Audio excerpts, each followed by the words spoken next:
Hi everyone, and welcome to A&P with Dr. O.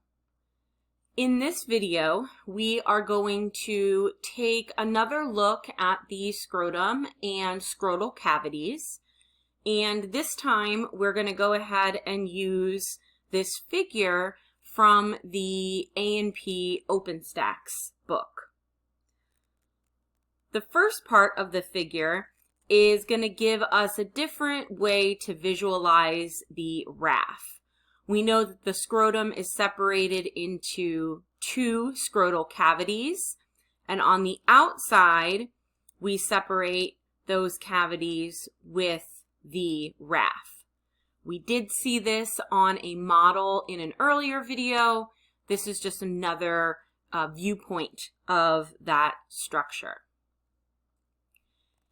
In our middle portion of the figure, we can see the muscle layer now that the skin of the scrotum has been cut away.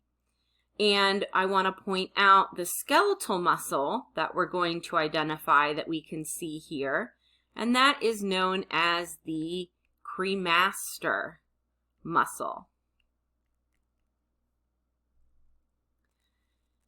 In the final portion of this figure, we've removed the muscle layer and we can see additional structures within each of the scrotal cavities. Some of these will be a review from our earlier video. We have our structure that produces sperm, which is the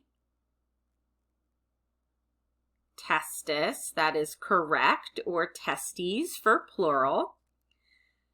And then that sperm is then going to move into the epididymis. We will talk a little bit more about that in the next video. So there is our epididymis right there. And then right here, connected to the epididymis, and you can also see it over here as well. We can even draw a line over to here. So right here and right here. We can go ahead and we can see the vas deferens.